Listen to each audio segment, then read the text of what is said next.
សួស្តីអ្នកនរគ្នានៅក្នុងវីដេអូនេះគឺខ្ញុំចង់បង្ហាញអ្នកនរគ្នាពីរបៀបនៃការកាត់ thumbnail ណាដូចជារូបដែលខ្ញុំបង្ហាញនៅក្នុងវីដេអូហ្នឹងអញ្ចឹងគឺរបៀបនៃការកាត់ thumbnail នៅលើទូរស័ព្ទដៃ iPhone គឺថាលក្ខណៈដែលយើងអាចធ្វើលើ iPhone គឺបានស្អាតគួរសមដែរដូច thumbnail មួយហ្នឹងអញ្ចឹងគឺខ្ញុំធ្វើវានៅលើទូរស័ព្ទដៃ iPhone ផ្ទាល់តែម្ដងបន្តិចទៀតនេះក្រោយពេលដែលខ្ញុំបង្ហាញថាការកាត់នៅលើ iPhone ហ្នឹងវាស្អាតមិនខ្លះខ្ញុំនឹងបង្ហាញពីកម្មវិធីនិងរបៀបកាត់នៅក្នុងកម្មវិធីហ្នឹងឥឡូវខ្ញុំសូមឲ្យអ្នកនរគ្នាមើលសិនពី thumbnail ដែលខ្ញុំបានធ្វើនៅលើទូរស័ព្ទដៃ iPhone របស់ខ្ញុំណាសម្រាប់ thumbnail មួយនេះគឺខ្ញុំធ្វើវាសម្រាប់វីដេអូមួយហ្នឹងណាឥឡូវយើងទៅមើល thumbnail បន្ទាប់ទៀតណានេះដូចជា thumbnail នេះអញ្ចឹងគឺថាយើងអាចធ្វើវាបានណាស្អាតលក្ខណៈសាមញ្ញប៉ុន្តែមើលទៅគឺតាក់ទាញឲ្យស្អាតទៀតសំខាន់គឺស្ថិតនៅលើគំនិតច្នៃប្រឌិតរបស់យើងទេមានដូចជា thumbnail មួយនេះ thumbnail មួយនេះអញ្ចឹងthumbnail មួយនេះមានមួយនេះទៀត thumbnail មួយនេះគឺថាមានច្រើនទៀតណាដូចជានេះអញ្ចឹងឯនេះតាមពិតខ្ញុំធ្វើនៅលើទូរស័ព្ទ iPhone ទេប៉ុន្តែមើលទៅស្អាតដូចជានេះអញ្ចឹងឯណាមើលទៅគឺថាវាមានលក្ខណៈតាក់ទាញណាគឺវាអាចយកជាការបានបើមិនជាយើងប្រើក្នុងកុំព្យូទ័រគឺយើងត្រូវប្រើវាក្នុងកម្មវិធី Photoshop ប៉ុន្តែក្នុងទូរស័ព្ទគឺមិនបាច់ទេហើយលឿនទៀតតោះឥឡូវកុំឲ្យខាត់ពេលយូរយើងទៅមើលកម្មវិធីនឹងតែម្ដងតាកម្មវិធីនេះគឺមានឈ្មោះថា Photo អ្នកទាំងអស់គ្នាគ្រាន់តែចូលទៅកាន់ App Store បន្ទាប់មក search ពាក្យថា Photo ហ្នឹងមកនឹងឃើញកម្មវិធីហ្នឹងហើយកម្មវិធីហ្នឹងគឺ free ទេបន្ទាប់មកយើងចុចដំឡើងវាធម្មតាមកក្រោយពេលដែលយើងដំឡើងវាហើយយើងចុចបើកប្រើក្នុងកម្មវិធីហ្នឹងមកចាំខ្ញុំបង្ហាញពីរបៀបនៃការប្រើណាតែឥឡូវយើងចុចចូលក្នុងកម្មវិធីហ្នឹងមកអានេះគឺជាទម្រង់នៃកម្មវិធីហ្នឹងណាគឺវាមានចំណុច3ឲ្យយើងប្រើប្រាស់ទី1គឺកន្លែងនេះទី2កន្លែងនេះទី3គឺកន្លែងនេះអញ្ចឹងកាលណាវាចេញអញ្ចឹងដើម្បីឲ្យយើងយករូបភាពមកធ្វើការកាត់ជា thumbnail ហ្នឹងតើយើងត្រូវទៅយកកន្លែងណាគឺយើងគ្រាន់តែចុចមកកន្លែងកាមេរ៉ានេះមកចុចមកបន្ទាប់មកវាមានជម្រើសច្រើនណាទី1គឺកាមេរ៉ាទី2គឺ photo album ទី3 plan image និង project អញ្ចឹងតាក់ទងជាមួយចំណុចទាំងអស់នេះខ្ញុំមិនទាន់បង្ហាញអ្នកនរគ្នាទេខ្ញុំបង្ហាញត្រង់ចំណុចកន្លែង photo album នេះបានន័យថាជារូបភាពឬក៏រូបដែលយើងថតទុកនៅក្នុងកាមេរ៉ា roll របស់យើងណាអាកាមេរ៉ានេះគឺយើងថតថ្មីតែម្ដងចំណែកឯ project នេះតាក់ទងជាមួយនឹងការងារដែលយើងធ្លាប់ធ្វើហើយកន្លងមកហើយប៉ុន្តែយើង save វាទុកក្រោយពេលយើងត្រូវការប្រើមកទៀតយើងបើក project នឹងប្រើសាថ្មីមកណាតែឥឡូវយើងចូលទៅរករូបភាពមកយើងចុចកន្លែង photo album នោះមកដើម្បីធ្វើការកាត់ឲ្យបានជា thumbnail ស្អាតមួយ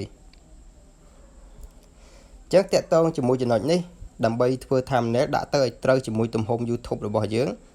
គឺខ្ញុំសូមឲ្យអ្នកនរគ្នាធ្វើការ download នៅ background ទំហំ 12.8 គុណនឹង 720 បានន័យថា 1280 គុណនឹង 720 គឺជាទំហំស្តង់ដារនៃ background នៃ thumbnail របស់ YouTube ហ្នឹងអញ្ចឹងអ្នកនរគ្នា down នៅក្នុង Google មកគ្រាន់តែ search ថា background 12.8 គុណ 720 មកបន្ទាប់មកអ្នកនរគ្នា download វា save វាទុកក្នុងកាមេរ៉ា roll របស់យើងមកបន្ទាប់មកមុននឹងយើងធ្វើការកាត់តគឺយើងត្រូវបើកអា background ហ្នឹងមកសិនដូចរបស់ខ្ញុំអញ្ចឹងខ្ញុំបាន save វានៅក្នុងកន្លែងនេះខ្ញុំ save វានៅក្នុងកន្លែងនេះខ្ញុំចូលបើកយកមកនេះដូច background ពណ៌សអញ្ចឹងនេះគឺយើង save background អញ្ចឹងមក background ហ្នឹងទំហំវាគឺ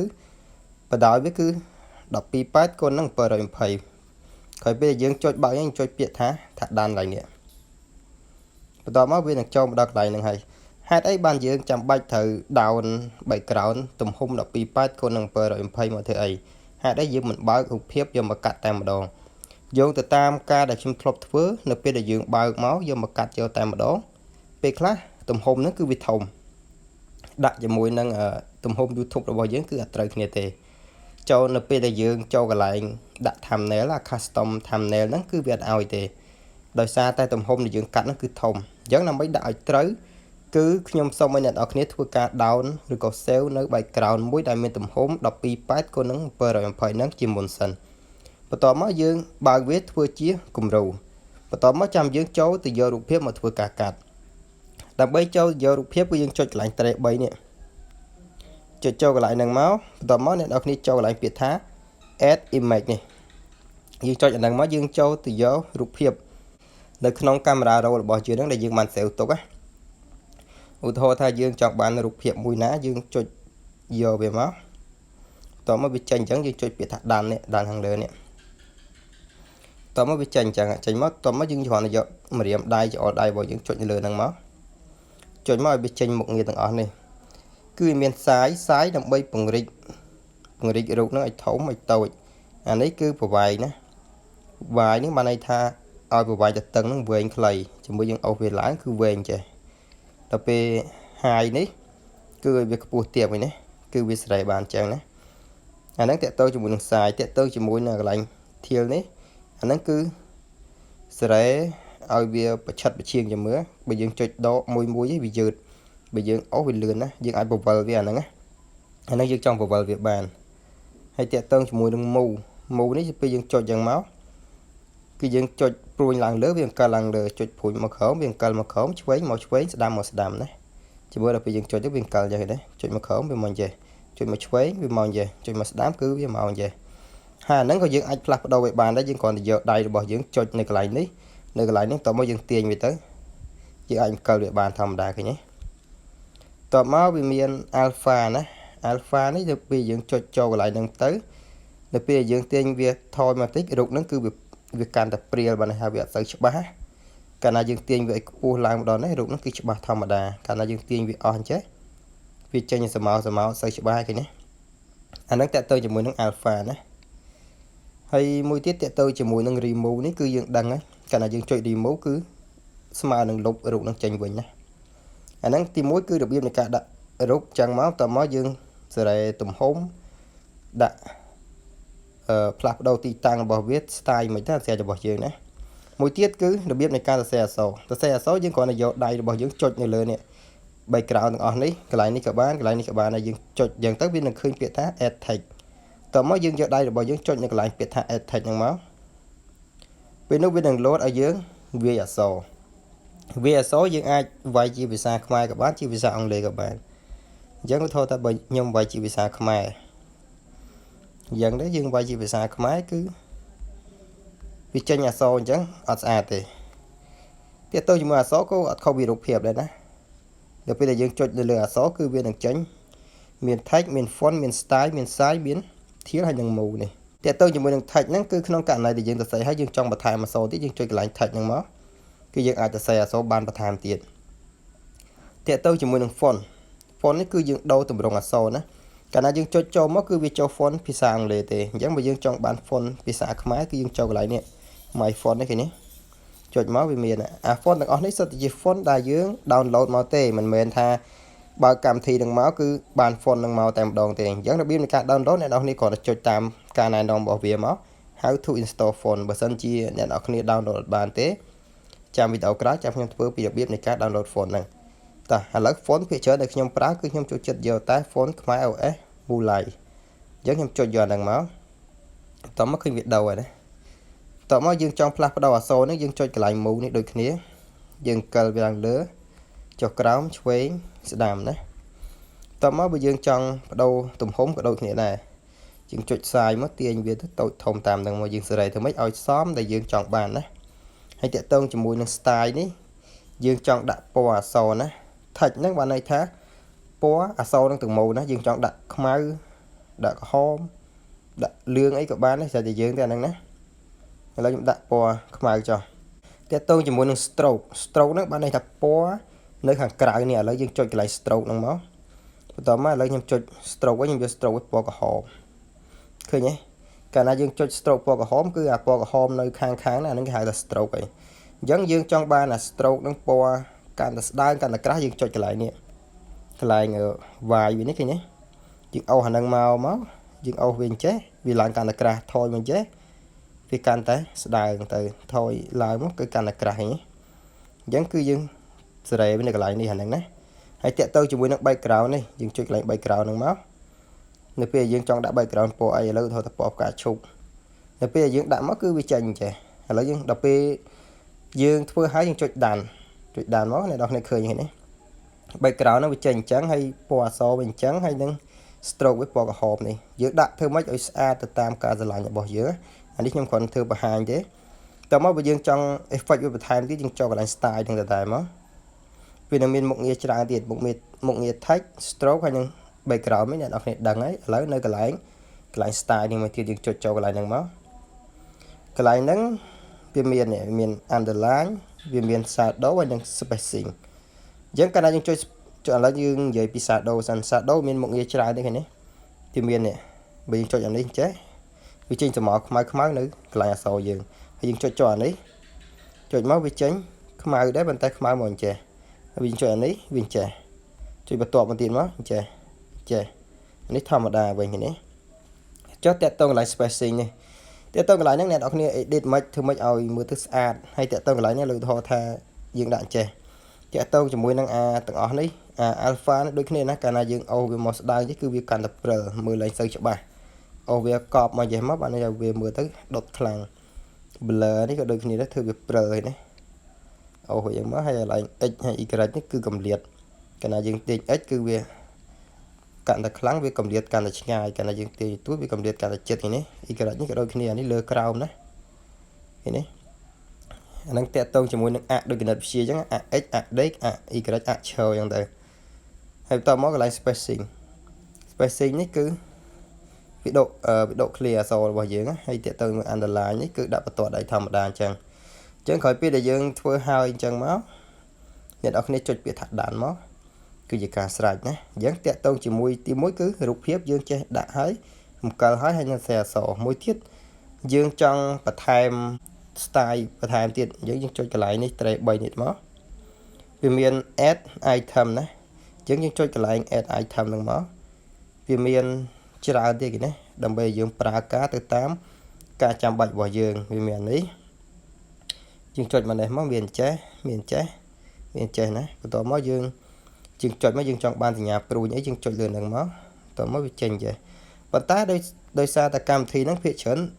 រូបភាពគឺដាក់ទៅគឺនៅក្រោមអក្សរហ្នឹងណានៅក្រោមអក្សរទោះបីជាយើងចុចមិនក៏អក្សរហ្នឹងអត់លោតមកឡើងមកលើមកក្រោមរូបភាពហ្នឹងដែរគឺ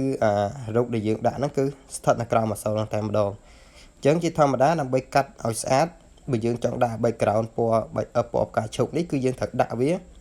នៅកន្លែងណាដែលអត់មានរូបភាពណាមួយដែលយើងត្រូវបង្ហាញឧទាហរណ៍ថារូបភាពនេះយើងចង់បង្ហាញអញ្ចឹ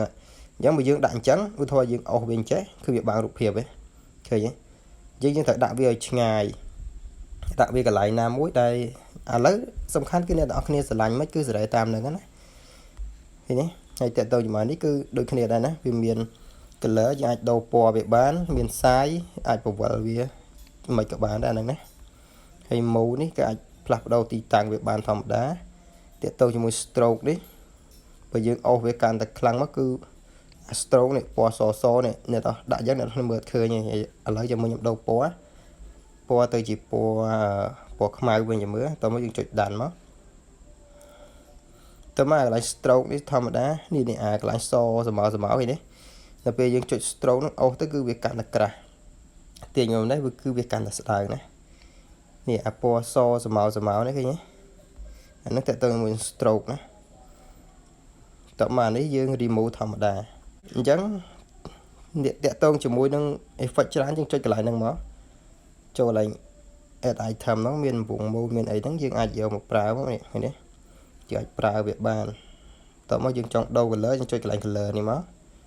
យើងដាក់វាក្រហមអីចឹងមកតើមកកន្លែង stroke ជាមួយ stroke ហ្នឹងវាមិនយើងចុចកន្លែង stroke ហ្នឹងមកយើងអូស stroke ហ្នឹងឃើញទេកាលណាយើងអូស stroke ហ្នឹងកាន់តែក្រាស់ទំហំវាហ្នឹងគឺវាក្រាស់អញ្ចឹងឯនេះអូវាកាន់តែស្ដើងគឺវាជាហ្នឹងគឺ stroke វាណាហើយមួយទៀតក្រោយពេលយើងកាត់ហើយមុនយើងគិតថាវាស្អាតឥឡូវខ្ញុំយក background ដែលខ្ញុំបាន save ទុកនេះឥឡូវអាហ្នឹងឧទាហរណ៍បង្ហាញអ្នកនរគ្នាឥឡូវខ្ញុំយកthumbnail ដែលខ្ញុំបានកាត់ស្អាតមិញយកមកបង្ហាញអញ្ចឹងខ្ញុំចូលកន្លែងនេះកន្លែងរូបកាមេរ៉ាហ្នឹងមកខ្ញុំចូលកន្លែងproject ហ្នឹងគឺជា project ដែលខ្ញុំបានកាត់ពីមុនមកខ្ញុំ save វាទុកអញ្ចឹងខ្ញុំសូមបង្ហាញពីរបៀបនៃការ save project ណាអញ្ចឹងឧទាហរណ៍ថាយើងកាត់ thumbnail ហ្នឹងហើយយើងចង់ប្រើវាថ្ងៃក្រោយទៀតយើងចង់ save វាទុកយើងចូលកន្លែងសញ្ញាព្រួញឡើងលើនេះអីណាយើងចុចឡើងហ្នឹងមកហើយយើងយកពាក្យថា save project នេះយើងចុច save project មក bạn này ta nâng vía nâng sale tục hai khỏi về dương trong bao pra lừa cái dương còn là chơi bao cái lại camera nâng máu tôi máu dương vô biệt thập project như máu tôi máu dương thưa ca chưa được cái lại này anh ấy mang dương sale mới kinh chọp lại này đấy hay anh ấy anh nhom thưa bị mồn máu là nhom cho giờ nâng máu này anh ấy tham đây là nhom cắt tập bóng cứ chẳng và to một tiết môn nâng dương sale tham này nâng tốt cái dương trâu preview vì sao tham này là dương cắt đắng miếng đặt cái lại ná rồi có xa cái lại ná pha cái lại ná ấy dương nhưng thời mưa sàn giống năm bay mới cứ dương cho một cái lạnh pruin lần bành lần nữa này chột cho máu dương ô vía máu mong chơi mình chảy máu to máu này nó không đi vô bịa tháp preview nè preview mà này dương chột mưa về cái nhé khi nhà tham này bỏ dưỡng miền đại ở so bên này á bây giờ mưa tới khơi thả sạch hái ai vô gì cả bán chỉ còn thì giọt đây bỏ dưỡng chột nhà lừa đang mùi máu chột máu bị trên nhầm động đạm chơi to máu dương sale bây giờ tại mà đồ làm bây sáng dương chột cái lại thì nhà pruin bành lần lừa đang tải tỏ mới dương do cái lại thá xéo image này save image save lại đi nè chẳng dương cho cái lại save nâng máu khởi bây dương cho save với đường lô tha xéo successfully và tỏ máu rụp hiệp nó về đường lô cho một nóng camera rồi bỏ dương tỏ máu cứ về sạch tỏ máu nó bây giờ dương upload video hết dương đặt tham nè rồi bỏ YouTube rồi dương cứ trời tại một đoạn vấn ta chấm nói tầm khăn là khi trong lực này nó cứ tiệt tông chỉ muốn những cái lại này nè cái lại được nhầm ở đã download được có sale tụm home background đọc pi byte con per rồi pay đó cái này dương sale về máu hay là dương preview máu nè cái này dương sale ở background nâng máu tụm home tham này là dương cắt nó cứ miền tụm home đọc pi byte con per rồi pay tại một đồng vẫn cứ dương do tự đặt tham này YouTube được bao dưỡng cứ bị trời ở tối ở thống cứ lùm mồm tại một đồng vấn ta bản thân chỉ dương ở do cùng ru background được nhom ở nhận đọc nè down rồi có sale tục nắng giờ mà đặt môn tê cứ dương giờ một cắt tại một đó chun cá này nó này đã tới cửa trời tê phía chờ nhom drop thôi chẳng vì môn mắc cả nhom tông hiện thôi từ bố á đặt từ bố máu cứ tha đã tới việc trời từ tông hồn nó bị thông chiền dẫn dương thời giờ với một cắt mà đòn tiền nó cứ chụp nhà hà chẳng đầm bay có mọi này nó này thôi mà đâu chỉ bị đón dùng tạm bỏ bị sáu nhưng mọi này nó này thôi tạm nhom máu cứ dương cắt tạm đó cứ xa tạm một đồ hay tham nèo với cứ ăn vô gì cả bằng cái này admin job logo ấy đừng chẳngនៅក្នុង video នេះគឺខ្ញុំសូមបញ្ចប់តែប៉ុណ្ណឹងខ្ញុំសូមអរគុណសម្រាប់ការតាមដានទស្សនានៅ video នេះបើសិនជាពេញចិត្តសូមជួយចុច subscribe ម្នាក់មួយមកតើមកចុច like ហើយមានសំណួរអ្វីអាច comment នៅក្រោម video បានអញ្ចឹងខ្ញុំសូមអរគុណសូមជម្រាបលា